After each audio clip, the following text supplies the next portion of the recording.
इस बीच में अगर सरकार या प्रशासन हम लोग को रोकने का काम करेंगे तो बैरिकेडिंग हम लोग तोड़ करके आगे बढ़ेंगे।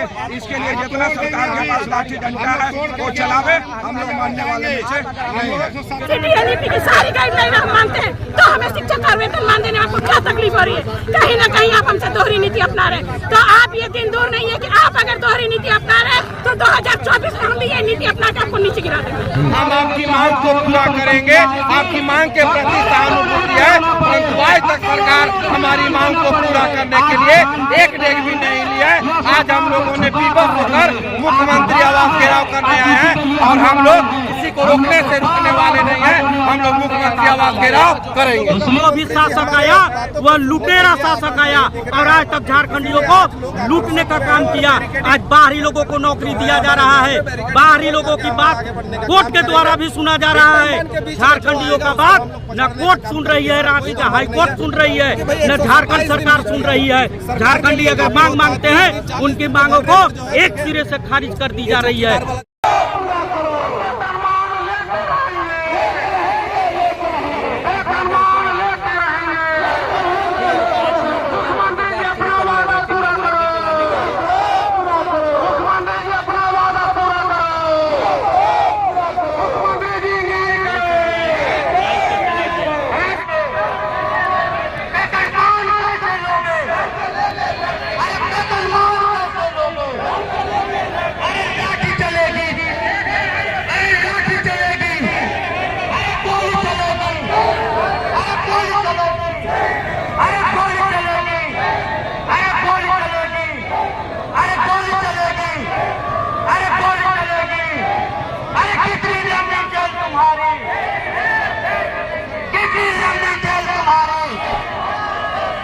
मुझे अपने साथ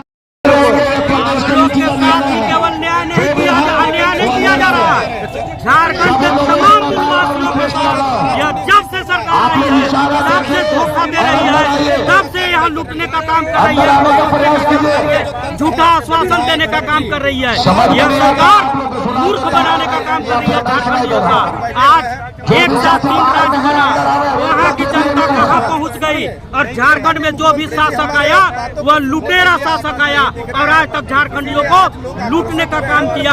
आज बाहरी लोगों को नौकरी दिया जा रहा है, बाहरी लोगों की बात कोर्ट के द्वारा भी सुना जा रहा है। झारखंडियों का बात न कोर्ट सुन रही है, रांची का हाई कोर्ट सुन रही है, न झारखंड सरकार सुन रही है। झारखंडी अगर मांग मांगते हैं उनकी मांगों को एक सिरे से खारिज कर दी जा रही है। तो मैं कहना चाहता हूँ कि यह सरकार मात्र और मात्र झारखंड के मूलवासियों को धोखा दे रही है। यह झारखंड हम लोग को तो 3 महीने के अंदर कही थी। हम पूछना चाहते हैं यह सरकार होश हवास में मैनिफेस्टो बनाई थी कि किसी दूसरे के दिए हुए मैनिफेस्टो को लागू की थी? एक बार हेमंत सोरेन को अपना मैनिफेस्टो को बैठ करके पढ़ना चाहिए। और जो झारखंड के बच्चों को धोखा दे रहे हैं, जो झारखंड के आदिवासियों को मूलवासियों को धोखा दे रहे हैं, उनके बारे में इनको अगर झारखंडी है तो सोचे पाखंडी बन के पूरे झारखंड में भ्रमण करने का काम न करे, झारखंड को दूषित करने का काम न करे। यह सरकार झारखंड को दूषित कर रही है। मुख्यमंत्री जी ने आप लोगों से मिल करके कहा, सचिव जो थे उनको आदेश दिया था कि इनको संज्ञान में लेकर आगे देखे, क्या हुआ उसमें? अंग्रेज की हुकूमत 24 घंटे के अंदर एक आवेदन को पढ़ लेती थी और उसका जवाब देती थी कि हम करेंगे या न करेंगे। आज हम 140-41 दिन से राजभवन के पास धरने के पास बैठे हैं। न राज्यपाल महोदय को सूझ रहा है, न झारखंड के मुख्यमंत्री को सूझ रहा है। ये दोनों में से कोई जो है यहाँ आने का काम नहीं कर रहे हैं, न हम लोगों को सूझी। केवल मंच पर चढ़ करके झूठा बोलते हैं कि हम झारखंडियों के लिए दिन लगे हुए हैं। कितना लगे हुए हैं ये झारखंड के रोड सड़क बता रहा है कि झारखंडी कितने आलम के आलम या झारखंड का विरोध और प्रदर्शन कर रहे हैं। और सरकार कान में तेल डाल करके एकदम मटियाई हुई है और चुप्पी साधे हुए हैं। हम बताना चाहते हैं कि अगर रघुवर शाही नहीं चली तो हेमंत शाही नहीं चलेगी। इनको भी हम लोग जो दूध में कीड़ा बनने का काम, बढ़ने का काम किया है, निकाल कर फेंकने का काम करेंगे। आपका परिचय? मेरा परिचय फिर आप लोग को मुख्यमंत्री के आश्वासन के बाद भी फिर मुख्यमंत्री आवास घेरने की बात क्यों? देखिए, हम लोग जब भी मुख्यमंत्री से भेंट किए सरकार पीजी में, सरकार आपके द्वार कार्यक्रम में भी थी, लेकिन हम लोगों ने 15 दिन पहले ही ये लेटर दिया था कि मुख्यमंत्री आवास घेराव करेंगे।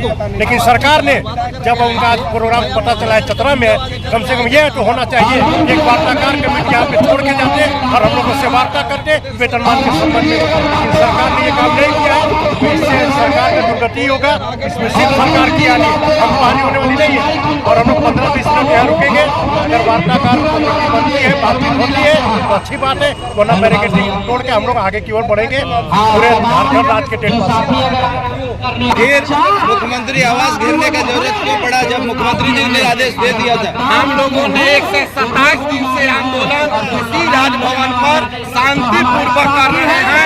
तमाम तरह की पदाधिकारी, मुख्यमंत्री, मंत्री कहते हैं कि आपकी मांग जायज है, हम आपकी मांग को पूरा करेंगे, आपकी मांग के प्रति सहानुभूति है, परंतु आज तक सरकार हमारी मांग को पूरा करने के लिए एक डेग भी नहीं लिया है। आज हम लोगों ने विवश होकर मुख्यमंत्री आवास घेराव करने आए हैं और हम लोग किसी को रोकने से रुकने वाले नहीं हैं। हम लोग मुख्यमंत्री आवास घेराव करेंगे। आज यहाँ पे ही आप लोग को बैरिकेडिंग लगा के रोका गया है। ऐसा आप इनका अपना काम है रोकना और मेरा काम है आगे जाना। इनकी काम है लाठी चलाना और मेरी काम है उसे झेलना। हम रुकने वाले नहीं हैं, हम आगे ही बढ़ेंगे। CDNEP की सारी गाइडलाइन हम मानते हैं, तो हमें शिक्षक का वेतनमान देने में आपको क्या तकलीफ हो रही है? कहीं ना कहीं आप हमसे दोहरी नीति अपना रहे हैं। तो आप ये दिन दूर नहीं है कि आप अगर दोहरी नीति अपना रहे तो 2024 में हम भी ये नीति अपना के आपको नीचे गिरा देंगे। सरकार कहती है कि आप लोगों की मांग जायज है, फिर भी अनदेखा कर रही है आप लोगों की। यही तो सबसे बड़ी विडम्बना है। जितने भी सत्ता पक्ष के विधायक है, मंत्री, हम जहाँ भी गए हैं सबने यही कहा है कि हमारी मांग जायज है। बस ये मुख्यमंत्री सुनना ही नहीं चाहते, हमसे वार्ता करना नहीं चाहता। तो मुझे ऐसा लगता है ये मंत्री तो झारखंड के है ही नहीं। ये जो अपने आप को बोलते हैं कि मैं धरती का पुत्र हूँ, माटी का पुत्र हूँ, ये सरासर गलत है। मुझे लगता है ये बाहरी है। हम झारखंड के निवासी था कि हम आके 127 दिन से इनके दरवाजे में खड़े हैं, बैठे हैं, भूखे प्यासे, सारा त्योहार हम इनके दरवाजे में मना दिए। शर्म आना चाहिए मुख्यमंत्री जी को कि उनके राज्य के शिक्षक अपना सारा चीज छोड़ के, महिला अपनी बाल बच्चा परिवार छोड़ के यहाँ पड़ी हुई है और ये हमारा संज्ञान नहीं ले रहा, में वेतनमान देने से दूर रख रहे हैं। सरकार आपके द्वार में मुख्यमंत्री जी जाते हैं तो उनको फूल माला के साथ स्वागत होता है, लेकिन अब जब आप लोग मिलने के लिए जाना चाह रहे तो बीच रास्ते में रोक दिया जा रहा है। सरकार हमारे द्वार आती है तो उन्हें फूल माला पहना जाता, हम ज्ञापन देते हैं। उस दिन सरकार बोलती है हाँ हम हमारे संज्ञान में है कि आप लोग बैठे हुए, और हम आज के दरवाजे में आए तो उन्होंने प्रशासन से हमारा मुंह वाला स्वागत किया। तो क्या बोले, यही तो शर्मा विडम्बना है हमारे लिए कि हम अपने ही राज्य में स्वतंत्र नहीं है। अपने राज्य में हम अपने मुख्यमंत्री से मिल नहीं पाएंगे। ये कैसा का राज्य है? ये तो एक तरह से हो गया अंग्रेजी शासन। हम अपने मुख्यमंत्री से मिलने आए और अब हमें घेर दिए हैं। तो आप में अंग्रेजी हुकूमत में अंतर क्या है? क्यों ऐसी हुकूमत का? आपको तो खुद इस्तीफा देकर अपना गद्दी छोड़ देना चाहिए। सुनीता साहू लोकसभा जिलाध्यक्ष। इस बीच में अगर सरकार या प्रशासन हम लोग को रोकने के काम करेंगे तो बैरिकेडिंग हम लोग तोड़ करके आगे बढ़ेंगे। इसके लिए जितना सरकार के पास लाठी डंडा है वो चलावे, हम लोग मानने वाले नहीं है। 27 दिनों से बैठे हुए हैं, इसके बावजूद मुख्यमंत्री आवास घेरने के लिए जा रहे हैं, बीच में आप लोग को रोका गया है, क्या कहेंगे? बहुत दुर्भाग्य की बात है कि जिस लड़ाई के जिस आंदोलन हम लोग विगत 4 माह से राजभवन में सभी बैठे हुए हैं, यह जो सरकार, जो लोक कल्याणकारी सरकार, जो अपने आप की माटी की सरकार कहती है, बड़ी दुर्भाग्य की बात है कि सरकार विगत 4 माह में हम लोग से एक बार भी बात नहीं की है। हम लोग सारे अपनी बात को से सरकार को अवगत करा चुके हैं और पूर्व में ऐसा नहीं है कि हम लोग कोई ऐसा चीज़ मांग रहे हैं जो आसमान का तारा तोड़ के मांग रहे हैं, जो हम लोग के देने लायक नहीं है। बिल्कुल देने लायक चीज़ है, नियम संगत चीज़ है, सरकार देना नहीं चाहती है। दिवंगत शिक्षा मंत्री जगन्नाथ महतो जब थे तो यह तय हुई थी, वार्ता हुई थी, उसका प्रोसीडिंग है, उसका ड्राफ्ट कॉपी है कि टेट पास वाला शिक्षक को 2400 से 2800 ग्रेड पे वेतनमान दिया जाएगा। लेकिन शिक्षा मंत्री गुजर गए, वे बोले थे कि 1 माह के अंदर हम आप लोग के लिए अलग से बैठेंगे। अभी आप लोगों की मुख्यमंत्री से मुलाकात हुई थी, आप लोगों की जो टीम है उनसे, और मुख्यमंत्री के द्वारा जो सचिव है उनको आदेश भी दिया गया था कि इस बार आप ध्यान दीजिए संज्ञान में। बिल्कुल बिल्कुल, यही तो बात हम लोग को समझ में नहीं आ रही है कि मुख्यमंत्री से जब भी हम लोग मिलते हैं तो बोलते हैं मेरा संज्ञान में है, आपका काम हम करेंगे, आपका काम हो रहा है, यही बोलते हैं। आखिर मेरा काम कब होगा? एक तरफ आप आचार्य नियुक्ति नियमावली ले रहे हैं, उसकी परीक्षा जनवरी में निर्धारित किए हैं, उसमें हम लोग के लिए कहीं कुछ नहीं है, जो हम लोग विपरीत है। क्या लगता है मुख्यमंत्री जी आपको यही आप मीडिया के बंधु से पूछना चाहते हैं, आप हमारी आवाज बनकर पूछिए उनसे कि हर सभा में हर जगह बोलते हैं कि आपका काम हो रहा है, आपका मांग जायज है, आपकी काम पर हम आगे बढ़ रहे हैं, तो हमारा काम कहाँ रुका हुआ है? आखिर मेरा काम अब तक क्यों नहीं हुआ, और हुआ तो दिख क्यों नहीं रहा है? काम दिखना तो चाहिए। तो यही तो बात समझ में नहीं आ रही है कि मुख्यमंत्री के मन में चल क्या रहा है हमारे लिए।